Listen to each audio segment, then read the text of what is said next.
How's that? Is that better? Good. Well, as I mentioned before, my name is Sarah Bradley. I'm a senior project manager at the Corps of Engineers in New Orleans, and I'm really fortunate to be on the project delivery team for this important study. We've got a lot of staff here with us tonight who can help answer questions and talk with you one-on-one in the back of the room. And so we're very fortunate to have you all here tonight. We'll talk for a little bit, but we're really here for you to talk to us. We want to hear from you. So please, please stay after the presentation. Come back and look at the maps. Put your sticky notes down and kind of let us know your thoughts, your concerns, your suggestions on how we should move forward with this study. So just a quick word about the study. We certainly recognize that a lot of work has been done in this area. This area is, flooded historically. It continues to flood, and I hate to say it, but it probably will continue to flood.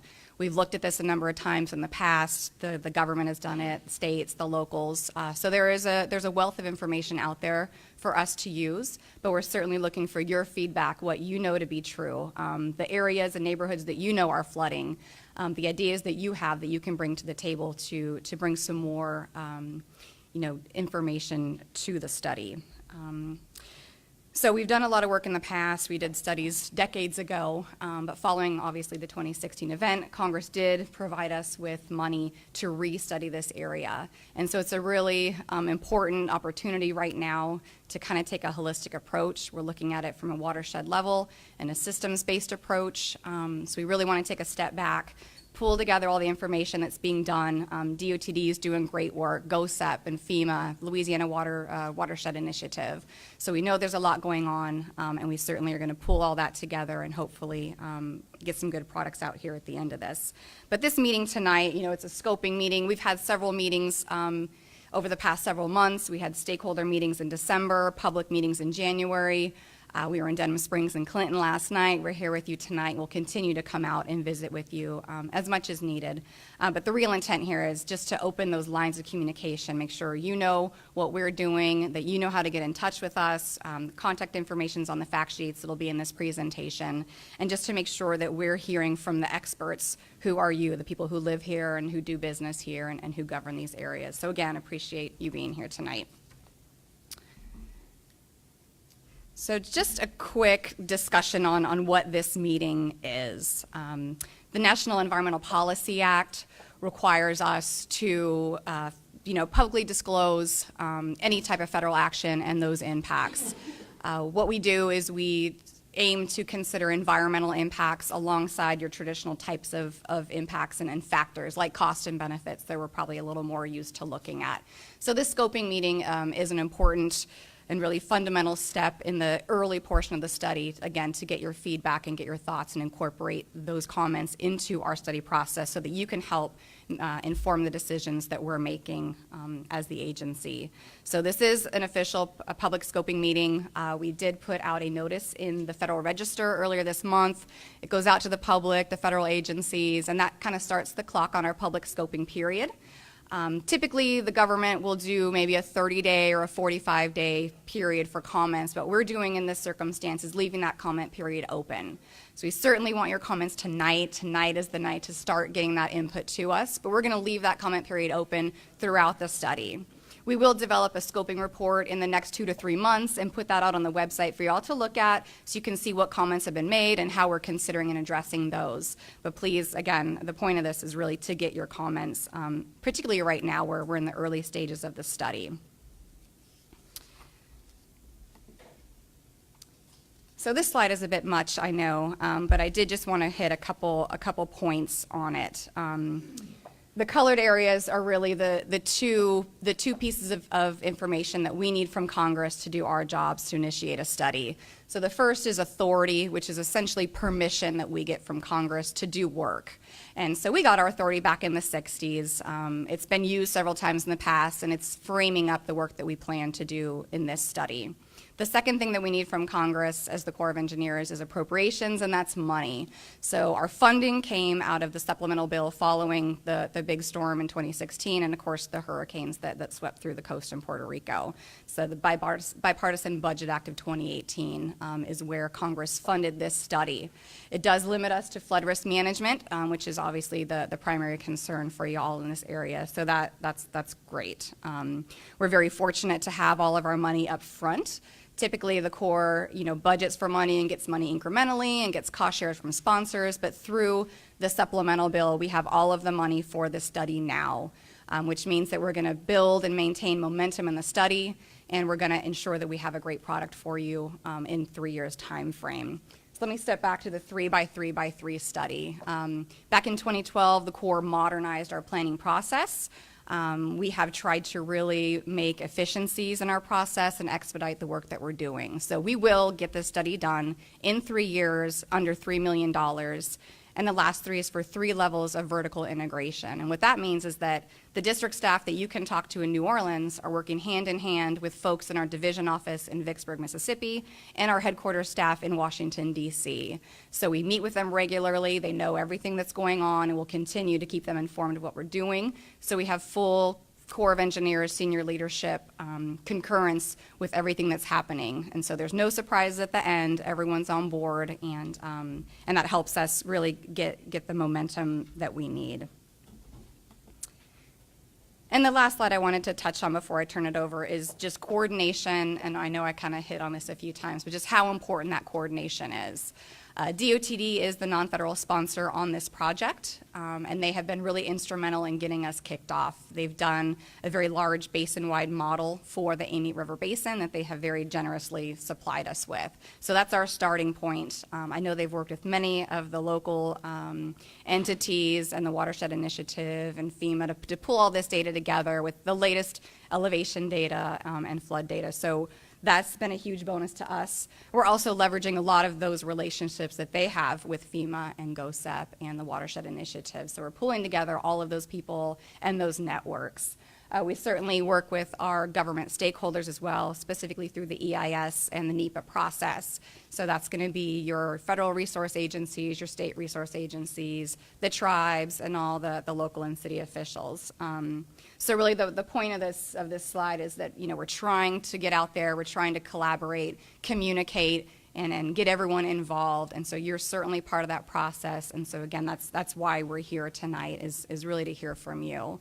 So I'm going to turn it over now to Mr. Travis Creel, who's our lead plan formulator, and he'll walk you through where we are in the study and some of the things that we've been throwing around. Thank you, Sarah. So I'm going to spend some time just talking about the nuts and bolts of the study, give you an idea.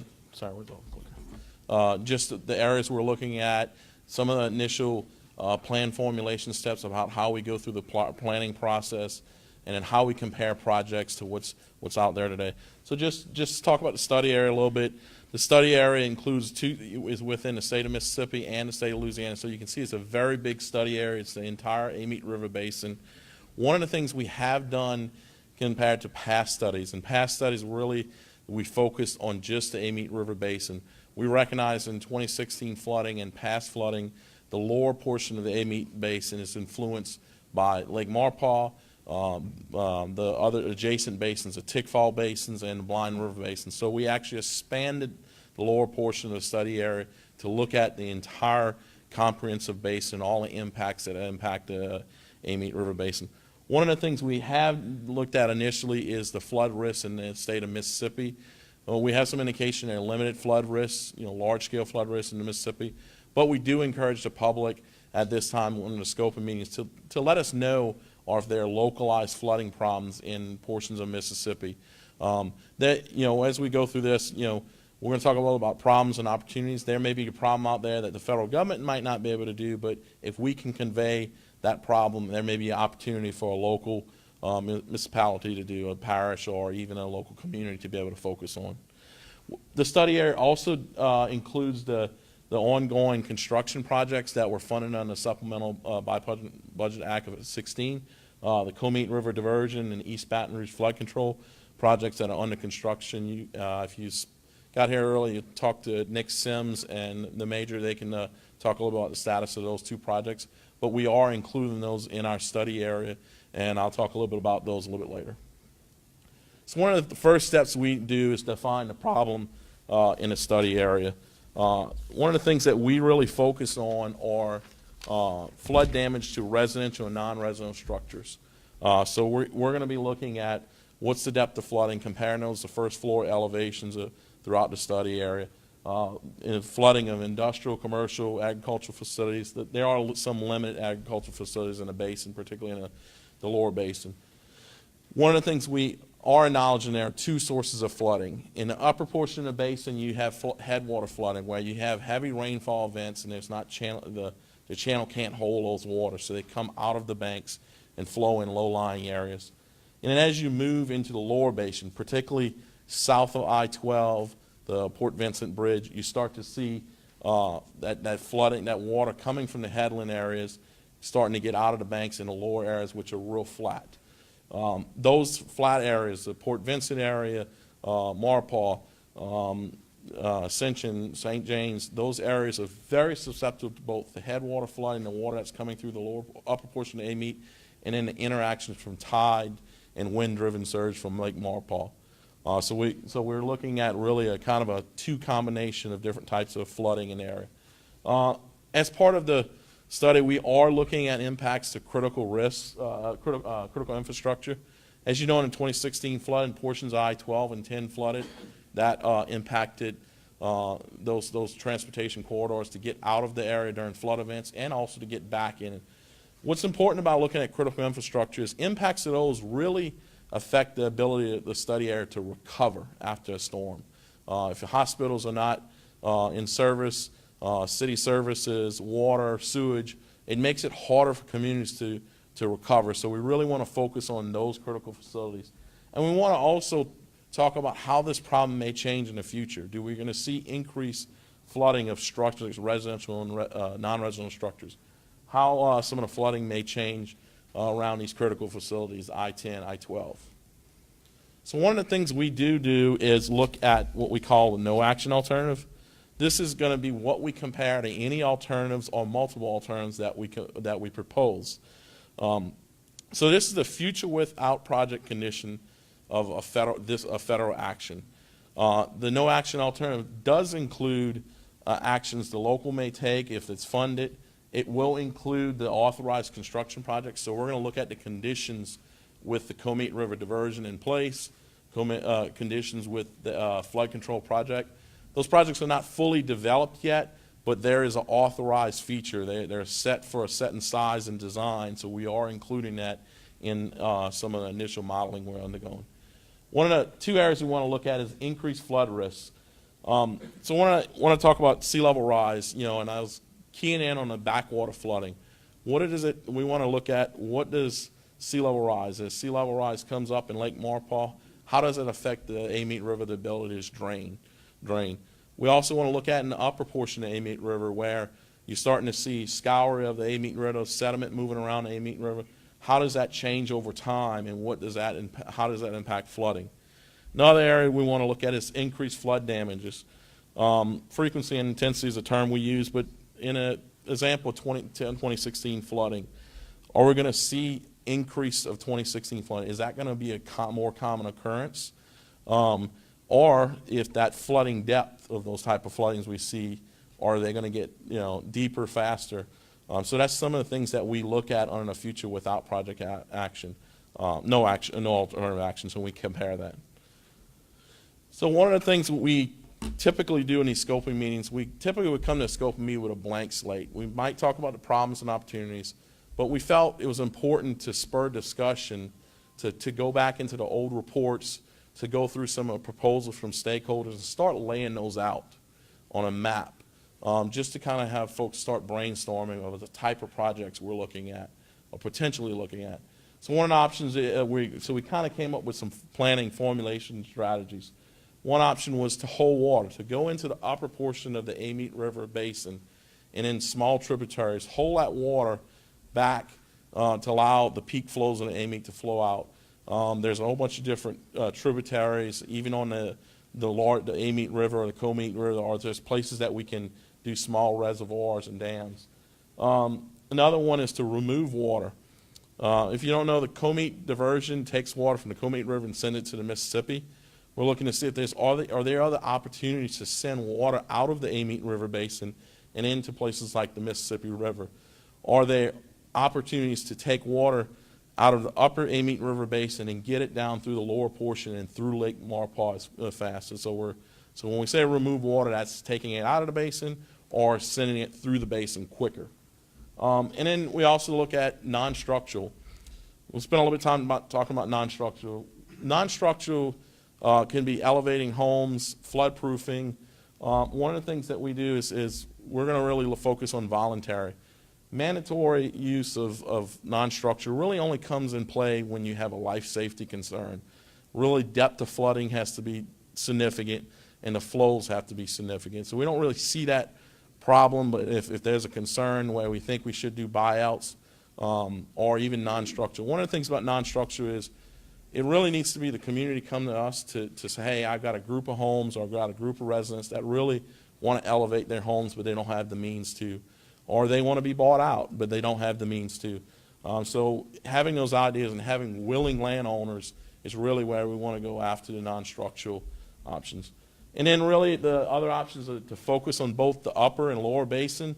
As I mentioned before, if you send water from the upper basin down to the lower basin, you could have downstream impacts. So we want to really have a strategy to focus on both things we do in the upper basin and really focus on the lower basin. And the last one is kind of focus on ring levees and structural. Some of the things you see like around the city in New Orleans, hurricane protection systems. The issue we see in the structural is there's so much dense development that we're really going to have to focus on where we want to look at. Are there small communities that adjacent to flooding areas that could use ring levees around them? But we want the community to talk to us, where's recommendations. Ring levees don't remove all issues. I mean, water from rainfall does fall inside those ring levees. You got to pump them out. So that's some concern. So in order to go through this, and I'll talk about some of the projects that are on the list so far, and we'll talk about them through 4 influence areas. So in the lower Amite, we're looking at options to remove water to see if we can make improvements to the lower portion of the Amite River and portions of the Amite River diversion and maybe potentially a blind river. So this is some proposals to dredge select areas along the lower Amite, also remove restrictions from bridges and highways to get water really flowing through the lower portion of the basin. We are leveraging some existing studies. Our state partner has done some initial hydraulic modeling of the lower portion of Amite, so we're using that existing model to kind of start evaluating some of these. Well, we want to talk to the public, are there any other highways or roadways causing restrictions in the lower portion of the basin? Central part of the basin really is a kind of a all-encompassing measure. In the upper portion, we're looking at potentially holding water back in some smaller tributaries. There may be opportunities to do non-structural. There's just so much dense residents in the area. There may be opportunities. One of the options is to look at Spanish Lake. Is it possible to use the storage in Spanish Lake to hold water along the Spanish Lake area? Dredging along the middle portion of the Amite River is also. For example, I want to point out, it's important for us to get different project proposals from different stakeholders. There's a stakeholder out there, the Baton Rouge Area Foundation, recommended using LSU lakes as a reservoir. So you can see, we're taking ideas from different folks and then we're going to evaluate them. It's not everything might not be able to be evaluated from a modeling effort, but we want to be able to have a list and talk through the merits of those. What's the potential cost? What's the engineering required for them? What are the pros and cons with each of those alternatives? So this is in the upper portion of Amite. This is really another one that really focused on more smaller reservoirs.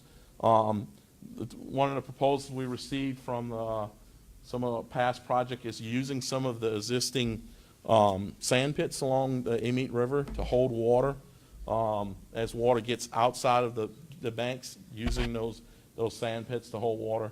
Others is small areas where you have inlet, smaller tributaries where you can do dry dams across those, and They would be dry in the normal times of year, and then when there's a stream event, those would hold water. The other one option is really the upper and lower. And I include this one because one of the studies, past studies that has been investigated greatly by different folks is the Darlington Reservoir. So that is one of the ones that's on the map back there. Is holding a large amount of water in the very upper portion of the Amite River Basin while continuing to do strategies through the lower portion. That way it's an all-encompassing measure.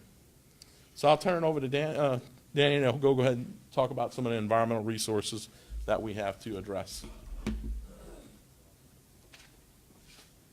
right, thank you, Travis. So I'm Daniel Medine, by the way. I'm the environmental manager on this study, and part of what we have to do pursuant to the National Environmental Policy Act is to address if there's going to be any significant impacts to those 14 alternatives that we are considering, as well as any other alternatives that are brought up. And as we mentioned earlier, it's very important that we get any of your feedback, as that can help inform our alternatives and also if there's any other concerns for other resources. This list here covers both the natural environment as well as the human environments. We have to coordinate whether there are, for example, any kind of cultural sites. So we work with the federally recognized tribes, and they provide us with information about if there's any known sites or mounds. So as the environment manager, we have to go over these. So the wetlands is one of the main things we go through.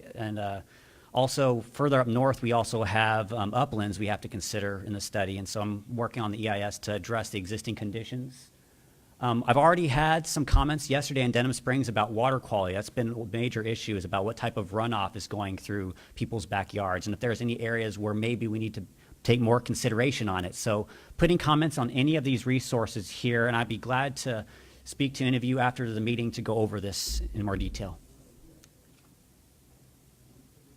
So one of the key points in developing the alternatives is making sure that we can avoid, minimize, and reduce any impacts that we may have. So, for example, I've also worked with the state resource agencies, with the Louisiana Department of Wildlife and Fisheries, and they bring forth any species of conservation concern, as well as any threatened and endangered species. And in the Amite River, we are already consulting with the heel splitter mussel as one of our considerations, and so we have to put that in our environmental document. Essential fish habitat, EFH, being further up north, up in Baton Rouge, we actually don't have any essential fish habitat or any critical habitat areas, so that's a good thing. As I already mentioned, the cultural resources is a big thing. I'm working with our tribal liaison officer, who has provided contacts for our state historic preservation office, as well as the tribes that we need to reach out to and seek their input. And then the last point I'd like to really go over is the Scenic Rivers Act, which on the big map on the table, we actually have laid out which are the scenic rivers. These are rivers that if we are not really, we have to look at altering the channelization, and if there's going to be anything to do with that that could cause bank destabilization, we have to address that. That is a state law that we have to look at as well. I think that's the last page I got. And then the last one, the scoping report. This is where we address any significant issues that we have and focus on informing the public. So making sure that once we get the environmental impact statement wrapped up, we send it out for a comment period where we will have a chance for stakeholders and yourselves to provide input about the EIS. And so that's something that we have to do for the EIS part. And so I think, and then the schedule, I'm going to turn over to Sarah Bradley, our project manager. So I just want to give you all a quick overview of what our 3 years looks like. We talked about the 3-year study schedule in the beginning, and so this is just kind of a snapshot with some checkpoints for you all to track as we go through this study. So we did execute the FCSA, that's the Feasibility Cost Share Agreement with DOTD, that formally kicked off this study, and that was back in October of 2018. We had an alternatives milestone. That's the first of many meetings that we have with our division and headquarters offices, just to let them know where we're at and what's going on. We have quarterly meetings with our division and headquarters up in DC. We're meeting with them in 2 weeks, again, to talk about this meeting tonight, the meetings last night, and kind of what we've been hearing from the public as we start to kind of formulate this study. We will have a tentatively selected plan in the fall of this year. And what that means is that the district is going to have a plan that they think is a good recommendation. And we'll narrow down everything that we talk about tonight, the things Travis went over, new alternatives that come to light, and we'll hopefully narrow that down to one thing we want to move forward with this fall. In December of this year will be your next really big opportunity to provide comment, and that's when the draft feasibility report hits the street with the EIS that Daniel was talking about. So that will go out publicly for everyone to look at that entire document and make very specific comments on what you think about that selected plan. So that's a really key checkpoint that we have, and we'll be out having meetings when that does occur. So we take all those comments and we incorporate that and revise our documents based on the comments that we receive. And we go into our agency decision milestone. That's just really when all core leadership gives us that check, like go on, move forward and do great things. And so you can see about a year gap before the next checkpoint. During that year, we're doing detailed design and cost estimates on that selected plan. So we'll take a step back, we'll continue to refine the H&H modeling, the design of that selected plan, and the cost estimates to make sure that we've got the best plan and that what we're submitting to Congress is a really solid product. And after that, it goes through, Washington level reviews, and ultimately in 3 years, fall of 2021, we'll have a report that can be submitted to Congress for authorization and hopeful appropriations for a construction project. So again, those are all checkpoints we have internally, checkpoints with the public, but certainly, every day within this 3-year time frame is a day that you can contact me and any of our staff when you do have comments. So that pretty much wraps up the presentation part of the meeting. What I wanted to leave you with, the last slide will be our contact information. It's also on the fact sheet, so grab those on your way out. But before we move to the tables, which is really the focus of this meeting, is to chat one-on-one with you all and get that information. I just wanted to kind of focus some of your comments. We want to hear everything that you have to say, but what we really hope to get out of this meeting tonight are 2 big things. So really, what are your most important issues, your most important concerns? What keeps you up at night? And then 2, what are the alternatives that you didn't see here tonight that you think need to be on the table? Or what are some modifications that we might make to some things that Travis talked about tonight? What are ways we can tweak those? So again, it's open. We want all of that feedback. There's things that we may not have considered, and so we want to hear that from you. What are your issues and what are your solutions? How can you help us, move forward and get you a product at the end of the day that really meets your needs and satisfies the communities and the folks that live here? So with that, I'll flash up the contact information, and again, just encourage everyone to please stay, come to the back of the room and chat with all the staff here and let us know your thoughts.